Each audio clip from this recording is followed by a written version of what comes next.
अनुराग जी, आज पन्ना प्रमुख का एक कार्यक्रम है, कितना महत्वपूर्ण है ये भाजपा के लिए? भारतीय जनता पार्टी कार्यकर्ताओं की पार्टी है।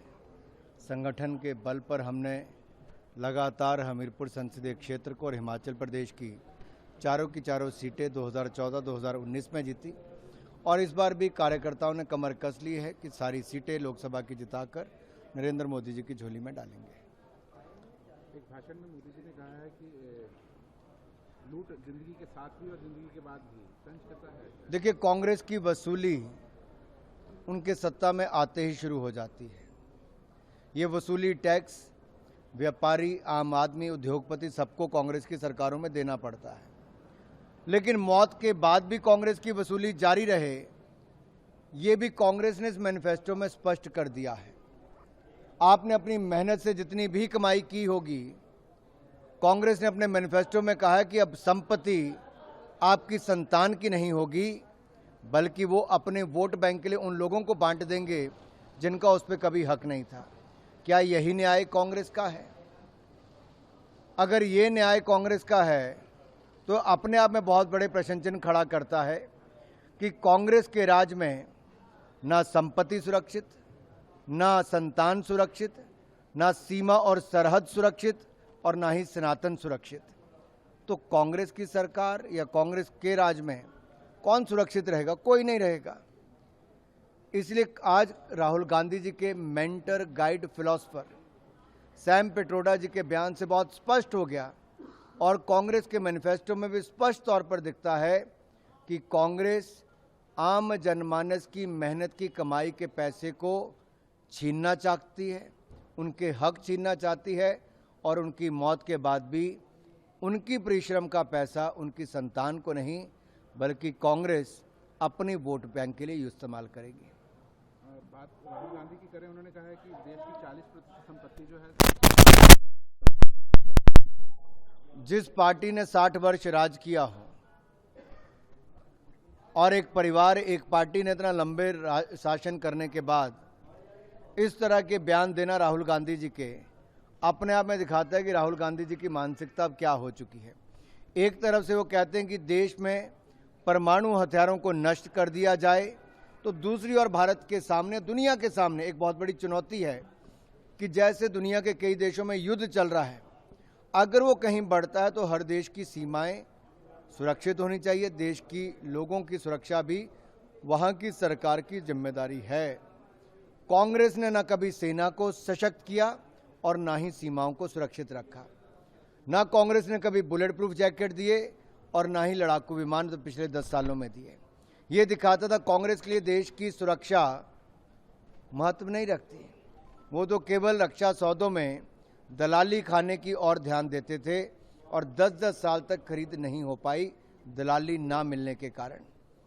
आज जब देश की सीमा, सरहद सुरक्षित हुई, सेना सशक्त हुई और देश का मान सम्मान दुनिया भर में बढ़ा है, तो कांग्रेस किसी भी स्तर पर नीचे गिरकर सत्ता हथियाने के लिए कुछ भी बयानबाजी कर रही है। ये कांग्रेस का मैनिफेस्टो कम, ये भारत विरोधी सोच वालों का ज़्यादा लगता है जब परमाणु हथियारों को खत्म करने की बात करते हैं। मनीष तिवारी ने भी आरोप लगाया है कि भाजपा 2024 के बाद इलेक्शन ही नहीं होने देना चाहती। देखिए, जो पार्टी खुद 60 साल सत्ता में रही और जिन्होंने इमरजेंसी देश पर थोपी, कम से कम वो कांग्रेस पार्टी से तो ये ज्ञान देश को नहीं सुनना है। लोकतंत्र की हत्या क्या होती श्रीमती इंदिरा गांधी जी ने की थी, देश ने उसका खामियाजा भुगता। एक परिवार, एक पार्टी ने 60 साल तक राज किया। अधिकतर देश की सड़कों, पुलों, हवाई अड्डों और अन्य संस्थानों पर एक परिवार का नाम बार बार देखने को मिलता है। जितने लाभ इन्होंने आज़ादी के बाद एक परिवार ने उठाए, वो शायद ही किसी और ने उठाए हों। और जब ये कहते लोकतंत्र खत्म होगा, मैं इनको इतना ही कहूँगा, जब कश्मीर में धारा 370-35 से कांग्रेस ने लगाई, पंडित नेहरू की सबसे बड़ी भूल वो थी। मोदी सरकार में अनुच्छेद 370-35 से हटाने के बाद पंचायती राज के चुनाव भी वहाँ पर हुए, डीडीसी के चुनाव भी वहाँ पर हुए और अब विधानसभा के चुनाव भी वहाँ पर होंगे। हर चुनाव समय पर इलेक्शन कमीशन ने देश में करवाए और सरकारें चुनी गई, कभी भाजपा की कभी विपक्ष की सरकारें चुनी गई। लेकिन देश को कितना गुमराह करोगे, कितना झूठ बोलोगे, कितना भय और भ्रम फैलाओगे। सच्चाई यह है कि संविधान बनाने वाले डॉक्टर भीमराव अंबेडकर जी को अपमानित, प्रताड़ित और पॉलिटिक्स से बाहर करने का काम कांग्रेस पार्टी ने किया। कांग्रेस ने भीमराव अंबेडकर को जितना अपमानित किया किसी ने नहीं किया। और दूसरा मैं आपसे कहना चाहता हूं, उनको ना कोई मान सम्मान दिया, मान सम्मान भी दिया तो किसने?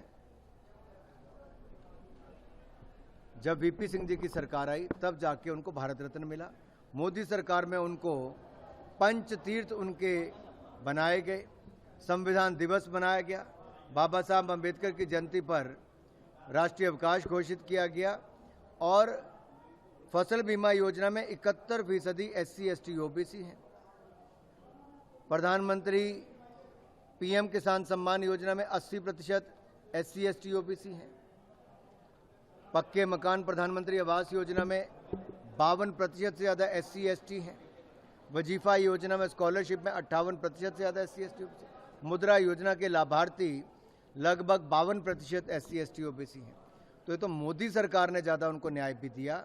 दूसरी ओर कांग्रेस है जिसने सदा लोकतंत्र का गला घोटा है और ये तो अपनी पार्टी में भी कभी लोकतंत्र नहीं चाहते थे। एक ही परिवार बार बार कांग्रेस पार्टी पर राज करता था।